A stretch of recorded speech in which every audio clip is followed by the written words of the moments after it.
হযরতে আনাস রাদিয়াল্লাহু তাআলা আনহু থেকে হাদিস কানা বর্ণিত, আমার নবীকে একজন এক ব্যক্তি এসে প্রশ্ন করলো, ইয়া রাসূলুল্লাহ, নবী গো কিয়ামত কখন হবে গো নবী?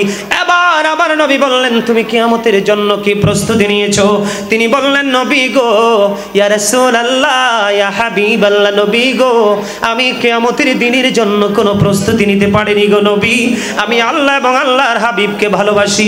বন্ধু, এই রাঙামাটি সিটির যুবক, আমার ভাই, আমার বাবারা, আমার মা বোনদেরকে পায়ে হাত রেখে বলছি গো, হৃদয় খুলে শোনো, আমার নবী সঙ্গে সঙ্গে বলে দিয়েছেন, তুমি যাকে ভালোবাসো তার সাথে তোমার হাসর হবে, তুমি থাকবা। এইটা হলো তোমার পরকালের বন্ধু বাজার, ফিউচারের বাজার, ঠিক কিনা? আর জোরে যেটা বলতে চেয়েছিলাম, ওই যে বোস্টন ইউনিভার্সিটিতে ইংলিশ লেকচারার ছিলেন, তিনি বন্ধু ডক্টর আহমদ পেয়ারা বাগদাদি পৃথিবী ছেড়ে চলে গেছে। উনি একটা বক্তব্য দিয়েছেন, of all the great religious personalities of all prophet মুহাম্মদুর রাসূলুল্লাহ সাল্লাল্লাহু আলাইহি ওয়াসাল্লাম, পৃথিবীর বুকে যত নবী রাসূল এসেছে সবার মধ্য থেকে আমার নবী হলো সবচেয়ে সেরা সাকসেস, ঠিক কিনা বলেন? রাজনীতি থেকে ইমামতি, ইমামতি থেকে রাজনীতি পর্যন্ত কোন জায়গায় নবীর ব্যর্থতা নাই। আমাদের ব্যর্থতা শুধু একটা মাত্র কারণ, আমরা নবীর আদর্শ থেকে পুরো বের হয়ে গেছি, ঠিক কিনা বলে? আল্লাহ বলেছেন, মাইয়ুতির রাসূলা ফাকাদ আতা আল্লাহ। আল্লাহ বলেছেন, হি হু ওবিস দ্য এবস্টিল ওবিস আল্লাহ। যেই ব্যক্তি রাসূলের নির্দেশ মানলো সে যেন আমি আল্লাহর নির্দেশ মানলো। আরে চলে ভাই, তোমরা বসতে পারো না? বসার জায়গা নাই? আপনাদের যার যার সামনে খালি জায়গা আছে দয়া করে সামনের দিকে আসেন, ফাঁকা জায়গাগুলোকে ফিল আপ করে বসেন, ওনাদেরকে বসতে দেন। সুন্নিয়ত হলো আমি বসবো, আমার ভাইদেরকে বসতে দিব।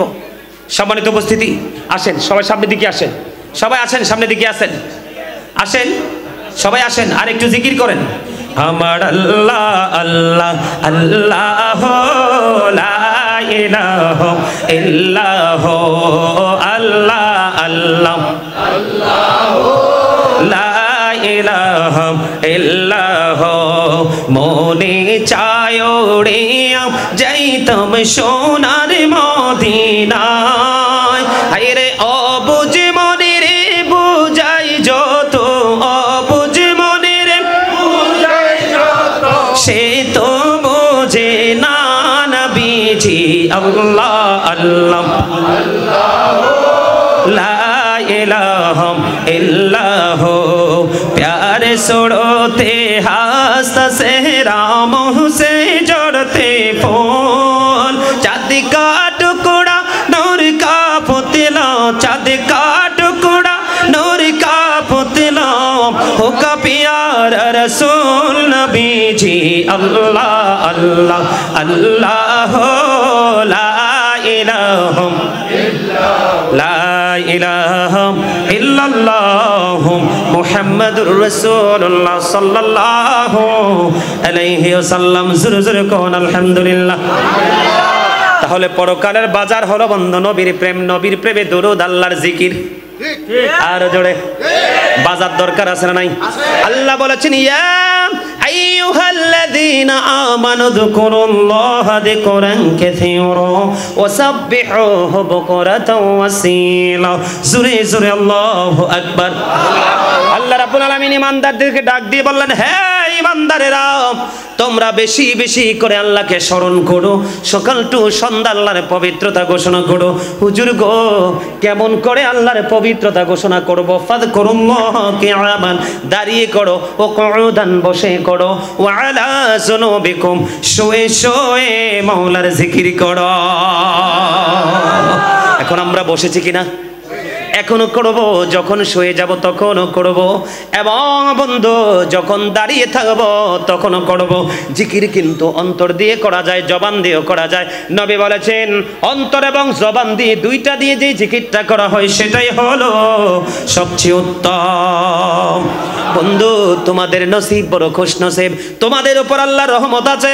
কারণ আমি দেখেছি পাহাড়, টিলা, টঙ্কর, বাড়িঘরের অভাব নাই, মানুষের অভাব নাই, কিন্তু জান্নাতের বাগানে বন্ধু একটু অভাব দেখা যায়।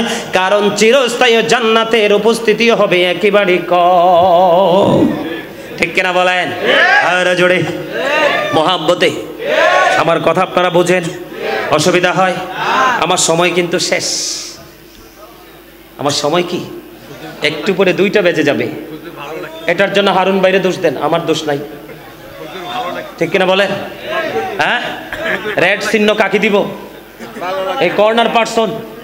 হুজুর হারুনে মাথা পাইতে নিছে দোষটা। এই কইলে তো হইবে না, মুই তো যাইতে হইবে কুমিল্লা। হুজুর মগরে দোষ দিয়ে লাভ নাই হুজুর। এই কি কইতেছে? মগরে দোষ দিয়ে লাভ নাই হুজুর। তোমরা হাসো না কেন? আমরা দুইজন বরিশালে কথা কইতেছি তো মজা দেওয়ার জন্য, কারণ তোমাদেরকে ফিলিংস দেওয়ার জন্য। আরেকটু আলোচনা করব, কারণ হারুন ভাইয়ের আরেকটা বিষয় বাকি আছে। সেই বিষয়টা হলো উনি সাহাবাই কেরামদের জীবনী থেকে একটু তথ্য জানতে চেয়েছেন। সেই বিষয় নিয়ে একটু আলোচনা করব, শুনবেন? সাহাবাই কেরাম কিভাবে আখেরাতের ফিউচারের বাজার করেছে নবীর সাথে প্রেমের ডুরি লাগাইয়া, সেটা যখন আমরা শুনবো, সেটা যখন আমরা জানবো, তখন আমাদের ফিলিংসটা আরেকটু বেড়ে যাবে। ঠিক কিনা বলেন? কনফিডেন্সটা আরো বেশি হার্ড হয়ে যাবে। ঠিক কিনা? আরো জোরে। আমার এই স্বাস্থ্য ভাইটা ব্লেজার পড়া, এতেই মনে হয় আমারে ফলো করে কন্টিনিউ। কারণ আমি যখন দুরুদ পড়ি, জিকির করি, সে আমার আগে তার ঠোঁট চলে, এটাই প্রেম। আলহামদুলিল্লাহ বলেন না? আমি বসার পরে মনে হয় যে সে আকাশের চাঁদ পেয়েছে। এই যে কর্নার ব্লু কালার ব্লেজার, আমি কিন্তু শুরু থেকে তাকে ফলো করতেছি। আমার মনে কন্টিনিউয়াসলি আমার আলোচনা শুনে। আলহামদুলিল্লাহ বলেন।